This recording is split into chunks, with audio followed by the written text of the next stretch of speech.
George Kirby didn't have his best stuff today, but he was still able to provide 7 strong innings as the Mariners finish out a 5-4 road trip with a sweep of the worst team in baseball. Our thoughts coming up here on the Locked On Mariners postgame show. Colby, hit it.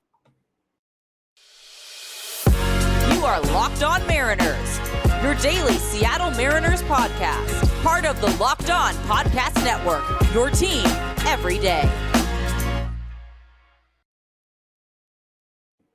Ahoy, sailors. It is Thursday, May 4th, 2023. This is Trident Gonzalez and Colby Patnode for the Locked On Mariners postgame show, brought to you by Rocket Money. Stop throwing your money away. Cancel unwanted subscriptions and manage your expenses the easy way by going to rocketmoney.com/lockedonmlb. Thank you so much for making us your first listen after the game. Subscribe, like, and turn on alerts if you're watching on YouTube, or subscribe and leave a 5-star review on your preferred podcast platform if you like what you hear. And if you're part of the crew and rock with us every single day, let us know in the comments below.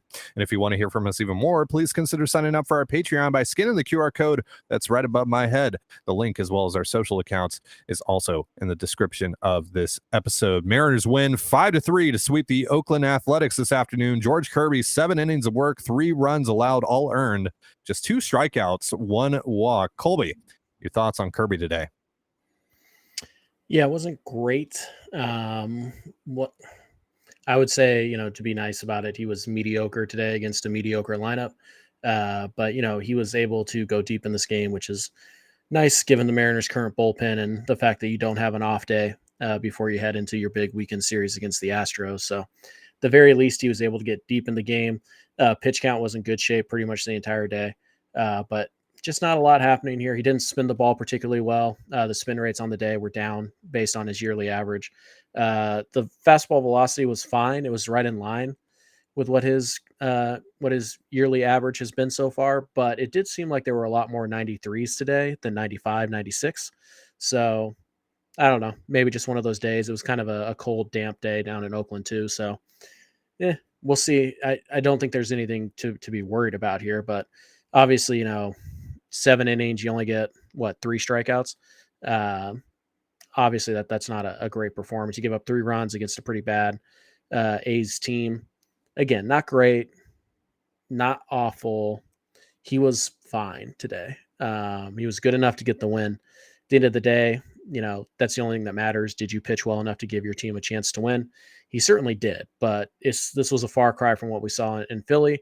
And it's just kind of one of those games that every pitcher will have. And thankfully the Mariners were able to win this one. And Kirby did his part to keep his team in it for 7 innings before he was able to allow Scott the very easy decision of going to Topa and Sewald to lock this down, the 2 guys he trusts the most at the back end. So overall, Kirby was fine, somewhere between mediocre and fine, but this isn't one of those outings that we'll remember a month from now or that we'll be talking about. Like, this was just kind of mid George Kirby against a pretty meh lineup. So again, good enough, but nothing too exciting coming out of this outing.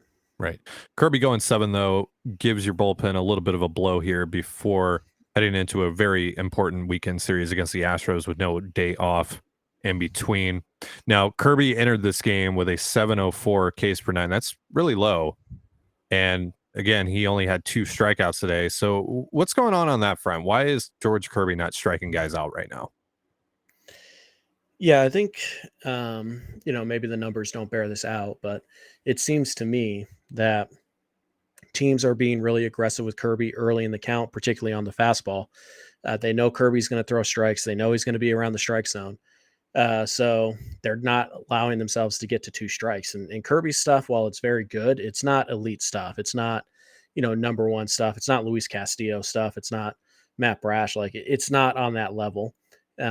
It's good stuff that plays up because of the excellent command and control Kirby has. So there's going to be games like this where he doesn't really strike anybody out. And then there'll be games where he'll go 6 and he'll strike out 8 or 9. But for the most part, he's probably going to settle into that 8.5, 9 K per 9 range.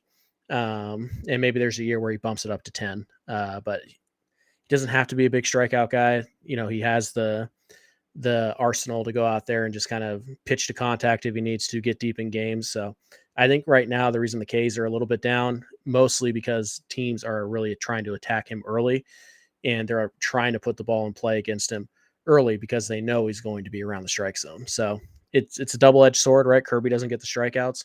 You don't get to 2 strikes on him, but these teams can't exactly run up the pitch count if you're swinging at the first or second pitch every time up there. So it allows Kirby to go a little bit deeper into games. So I don't think we've seen the best of George Kirby yet. I mean, the Philadelphia start kind of an outlier right now, but I don't see any reason to think that Kirby isn't going to still remain a really good pitcher. And I'm going to assume that the Ks are going to go up as we get deeper into the year too. So I wouldn't worry about it right now, but obviously, yeah, he's not striking out as many guys as we would like. But I just think it's because teams are attacking him. I don't think it's because the stuff took a step back or anything like that. So during the game, about midway through, the Root Sports cameras caught Ty France saying something to George Kirby. Any theories as to what might have been going on there? I think he was probably saying, "Congratulations, you're being rescued." I don't know, because or maybe it was something along the lines of like, "Hey George, could you teach me how to hit?" Like I don't know. So it could have gone really. Hey, Ty had a better day today. Did he? He had a better day today. He's still chasing stuff at his eyeballs. It wasn't great, but he had a better day today. Had a pretty decent day defensively as well. Had the big double play, which I think was what they were ultimately talking about. I think he was giving it to George a little bit about how he had to finish off that double play. I don't.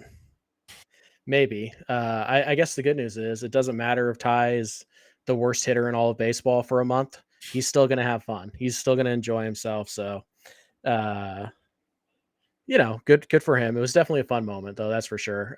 George didn't look like he was really in the mood to be messed with. So, I don't know. Like I said, he cracked a smile. Ty got to him a little bit. Ty got him. He broke him down. And also, did you see Gino with Kirby as well? They only showed this on the A's broadcast, but the Mariners reposted it on their Twitter where Gino shook George's hand and then just wouldn't let it go. And then George just finally gave in and just followed Gino throughout the dugout. Carson Vital had to limbo under their arms and everything. It was pretty great.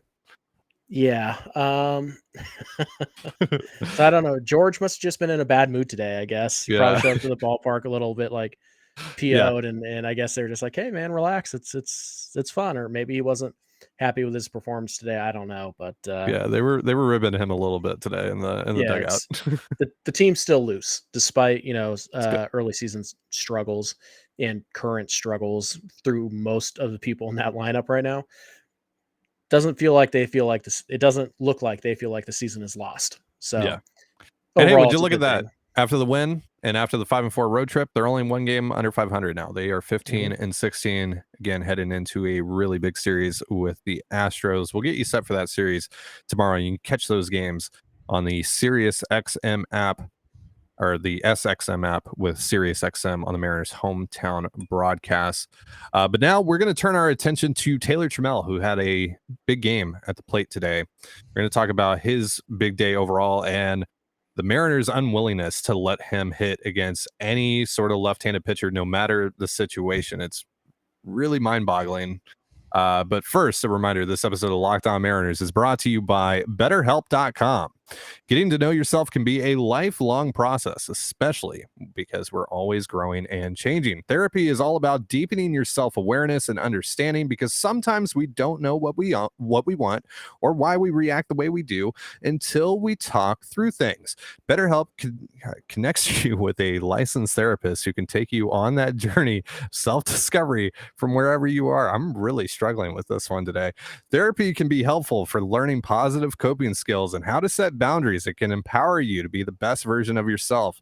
And if you're thinking of starting therapy, give BetterHelp a try. It's entirely online, designed to be convenient, flexible, and suited to your schedule. Just fill out a brief questionnaire to get matched with a licensed therapist. And if you don't feel that your match is suitable for you, you can switch therapists at any time for no additional charge. No worries whatsoever.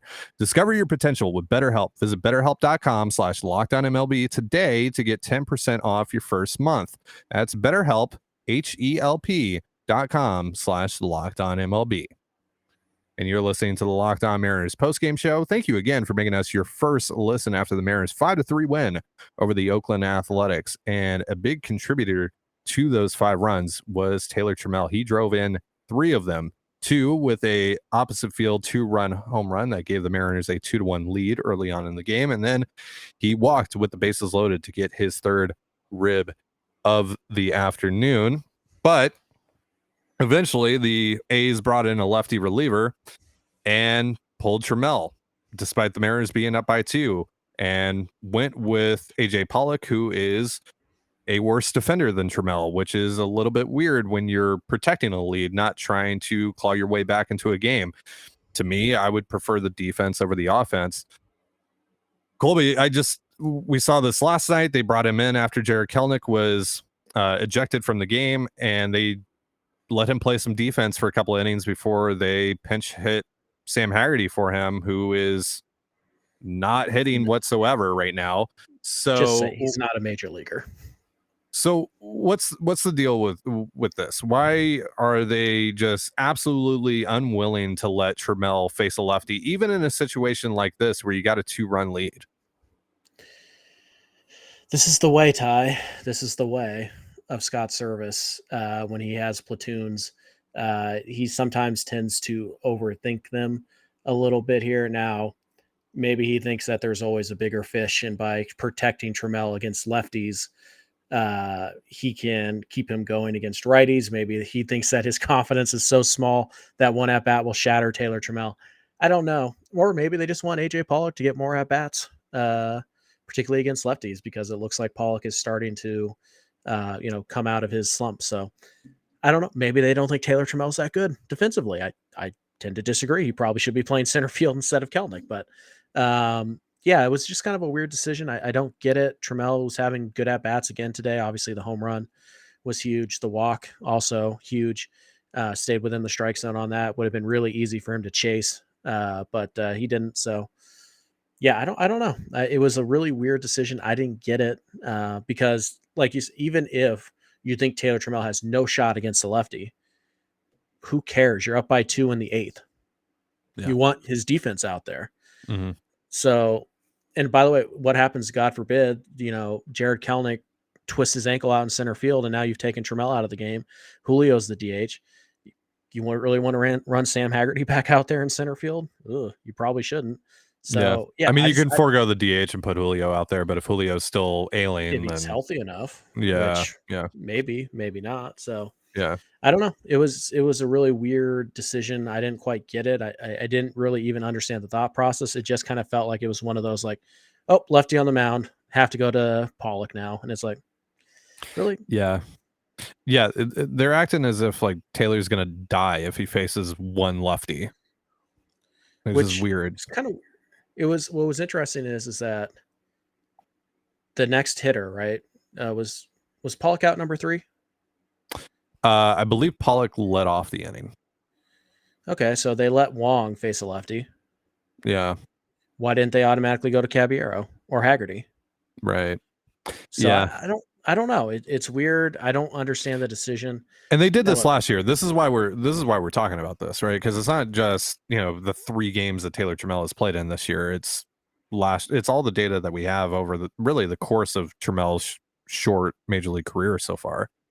They just have avoided it like the plague, letting him face lefties. And look, I'm sure they have more data and more information on him about that than we do, obviously. But still, like in this situation, I think you can just let him hit against the lefty and just take the defense. Like just I would give an out to have Taylor Trammell's glove out there in the 9th over Pollock's, which this didn't get put to the test in the 9th, obviously, thankfully. Nothing bad happened out of Pollock playing in the field. But again, it's just Trammell, like the process of it doesn't really make any sense because Trammell has the better glove than Pollock.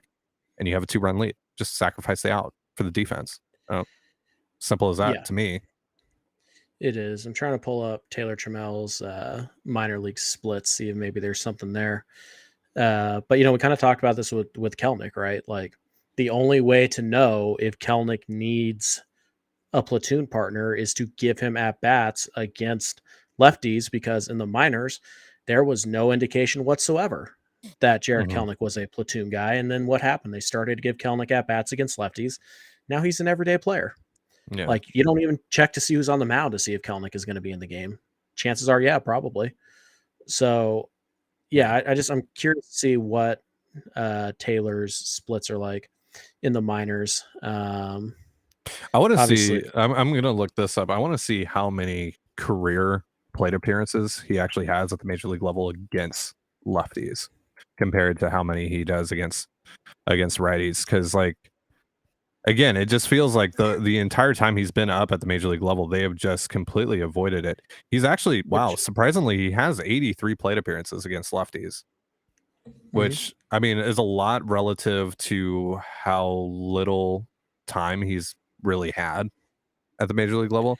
He has 219 plate appearances against righties. So still a very large disparity there. And yeah, he's struggled mightily against lefties in his career, 0.99 average against lefties. But again, in this particular situation, right? Just let him hit against the lefty. Ultimately, this isn't a big deal, right? Because nothing negative came out of it. It's just for the future, long term, I question the process on that. Yeah, so it's a little hard to track through Trammell's minor league stats because, again, he was hurt most of last year, 2 separate Mhm. occasions. Didn't get it. So the last time he got significant number of plate appearances in the minors was 2021, and that year he was significantly better against lefties than he was righties. Against righties that year, he hit 230, 339, 395. Against lefties, he hit 351, 429, 622. Like, doesn't sound like a guy who needs to be platooned. Now, obviously, again, they have more data than we do because we're just pulling up numbers that anybody can access. They have access to numbers that, very few do. So I don't know. And they also have swing coaches, and maybe they just genuinely thought that was an awful matchup. But again, it doesn't really matter if it was, because you're up by 2. You need the defense. So Yeah, trade the out for the glove. yeah, Again, I'm gonna keep on saying that. That just that was weird. I mean, look, I know we're harping on this a little too much for how inconsequential it really was, but still, just for like if you find yourself in this situation again, against a better opponent, an opponent that actually can threaten to make a comeback on you. Yeah, because the A's are not that. I felt no concern whatsoever. Once the Mariners went up 5-3 today, I was like, all right, that's a I wrap. just But look, yeah, the odds are mhm, that AJ Pollock is more likely to get a hit in that situation than Taylor Trammell. But you know what? Don't tell me the odds. Don't ever tell me the odds, because I just want the defense in a 2-run game. That's all I care about. If there's a deep fly ball to left field, who do I want tracking it down? mhm.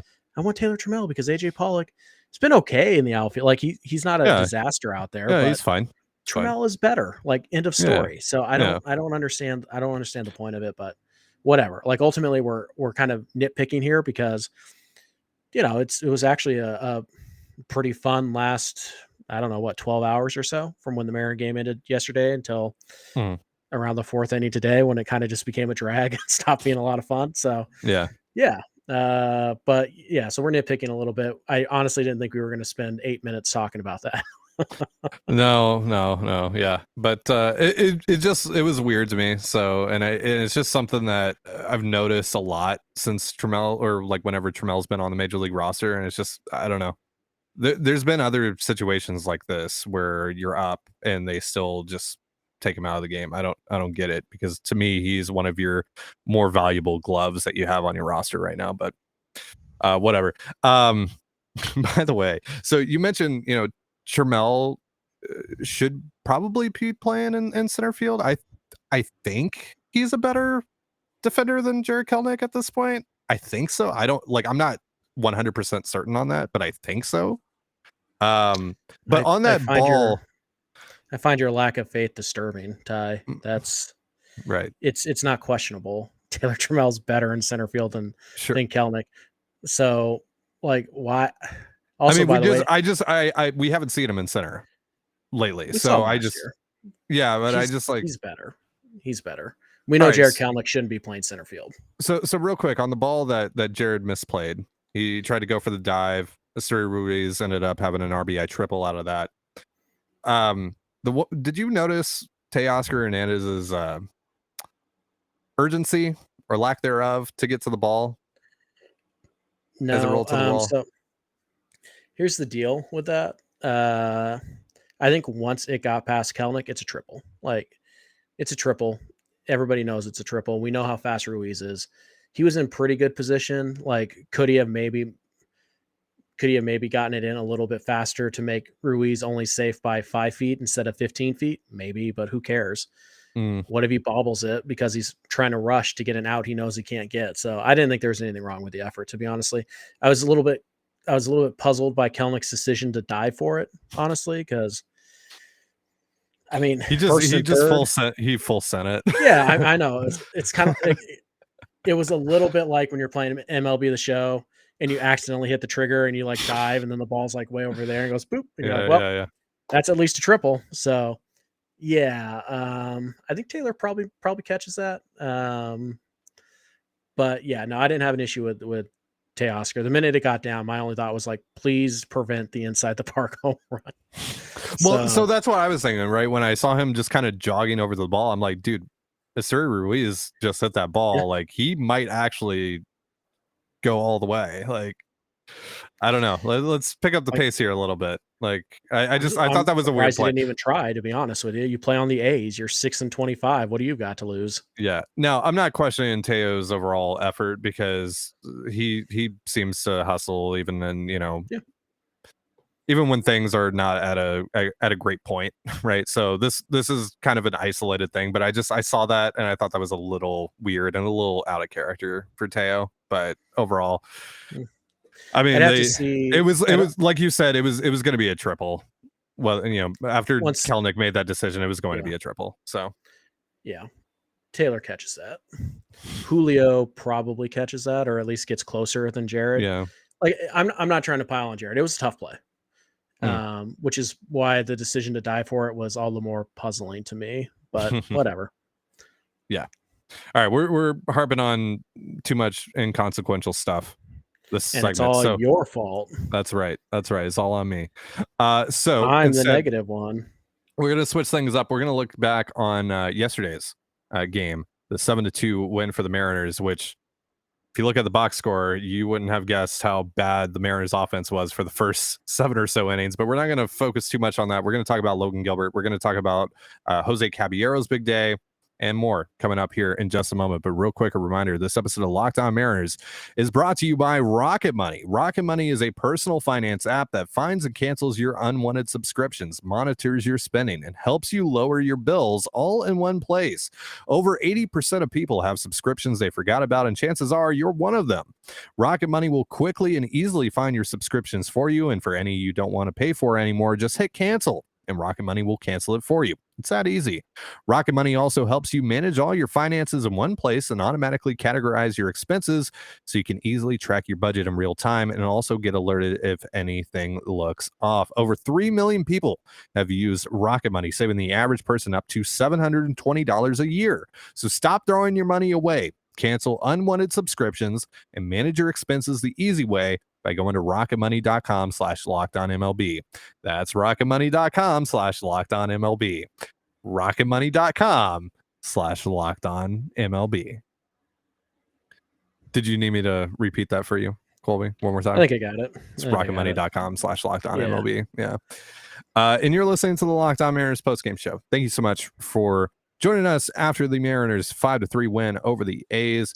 Got a big series coming up here with the Houston Astros. Debut of the City Connect jerseys tomorrow night as well, with Luis Castillo on the bump. Yeah, we're rocking the hats right now. We are in the mood, in the spirit for the City Connect uniforms. You can catch that game on the Mariners hometown broadcast with SiriusXM via the SXM app. Check it out. Now let's talk about last night's game, because we haven't had a chance to talk about that. Logan Gilbert. Let's talk about him real quick. What did you see out of Gilbert last night? Meh. Yeah. He was He was look. Anytime you go, 6 innings, I think it was, and you Yeah. give So up one here, run. let me read off his stat line real quick. 6 innings pitched, 3 hits allowed, 2 earned runs, 2 walks, 6 strikeouts on 89 pitches. Give up 7 hard hit balls, I think. Yeah. Like here, It was fine. anytime you go 6 and you give up 2, it's a good start. All right. Yeah. Doesn't Yeah. matter who you're going up against. It's a good start. Yeah. Was it great? Was Gilbert just like cruising for stretches of that start? Yeah, he was, but I don't know. I feel like Gilbert is he missed up a lot too. He was missing above the hands quite a bit last night. It was just a really weird kind of start for him because it's kind of, to me, honestly, he looked a lot like he did in Philadelphia.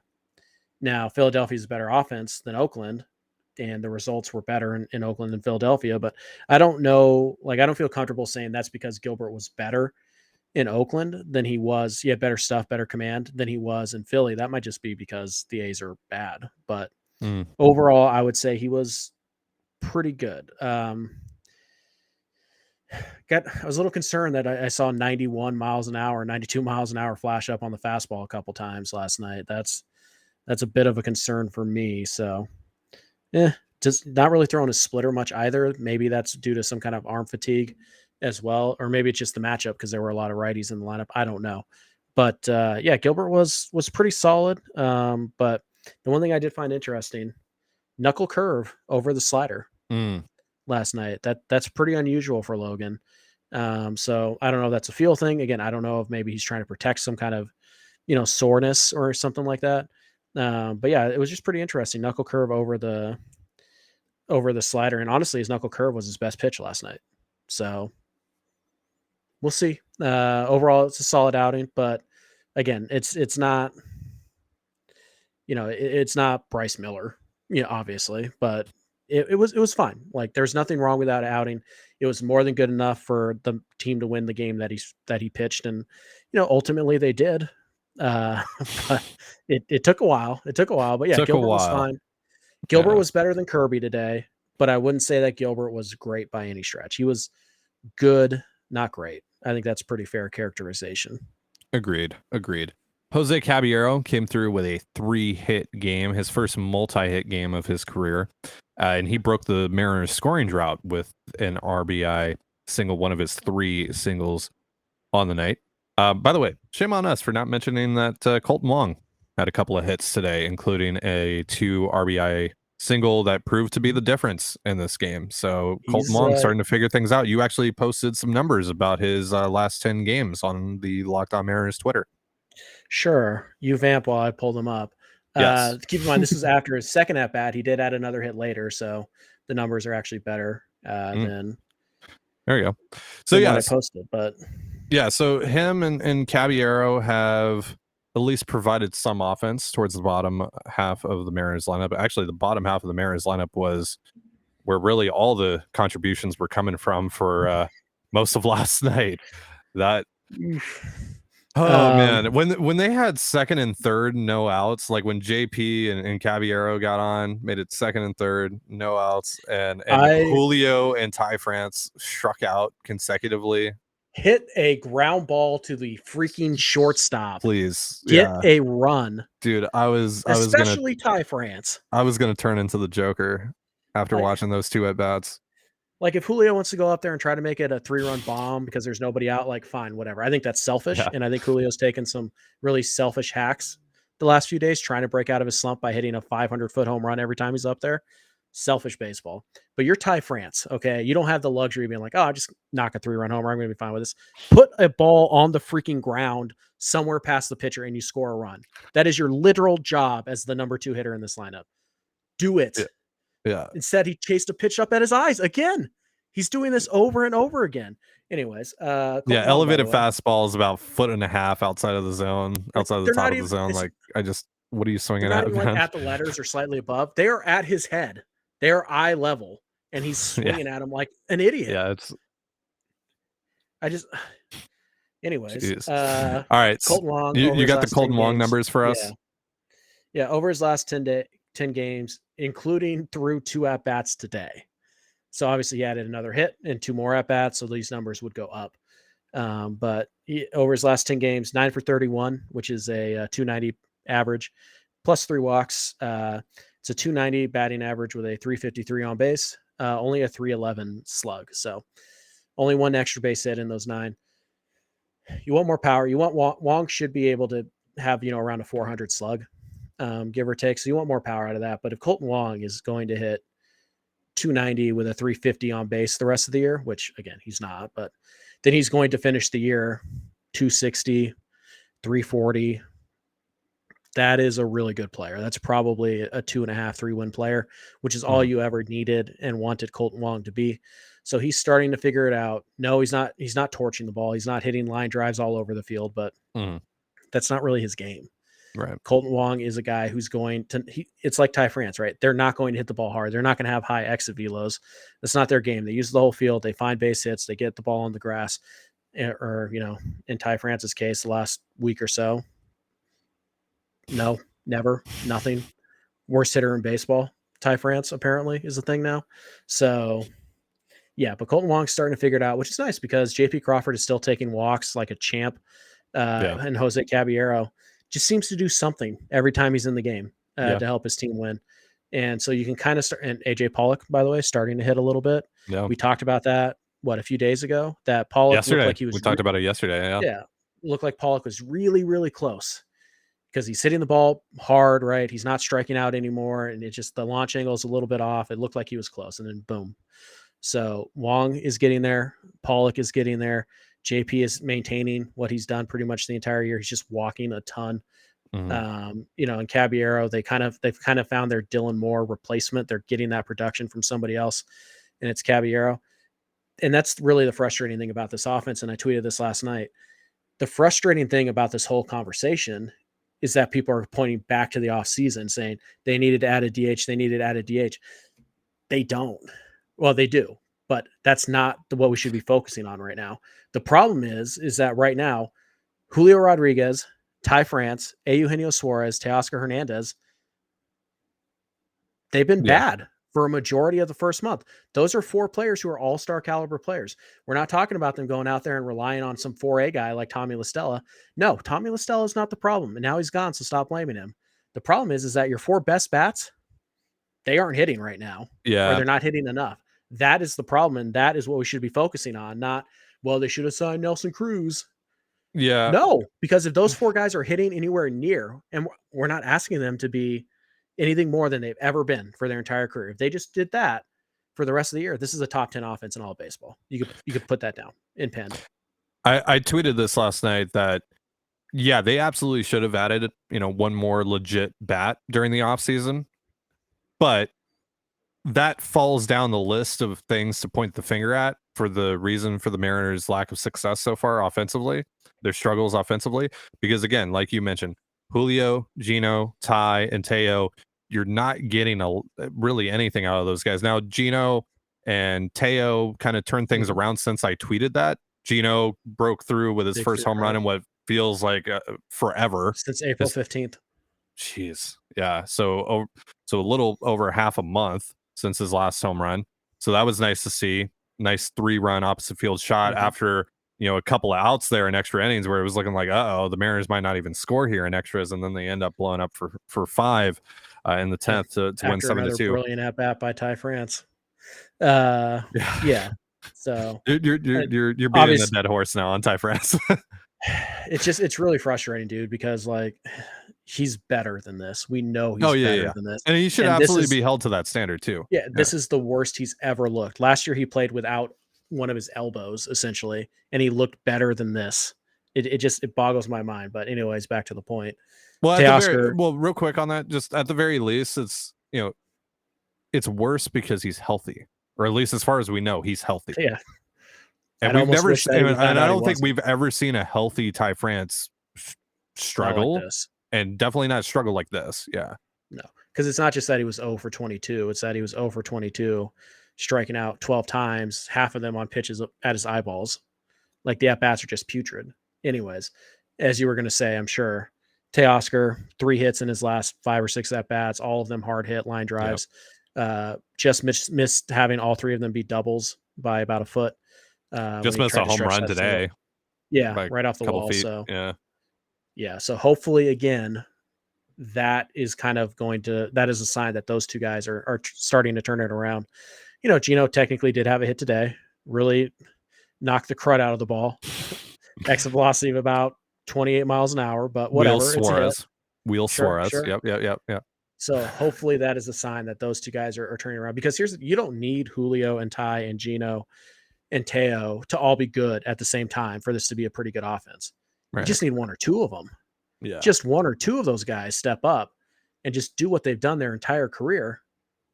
Your top 10 offense in the American League, certainly. And if all four of those guys are going, you're top 10, top 7 in all of baseball, because you're getting what you want and more from Kelnick.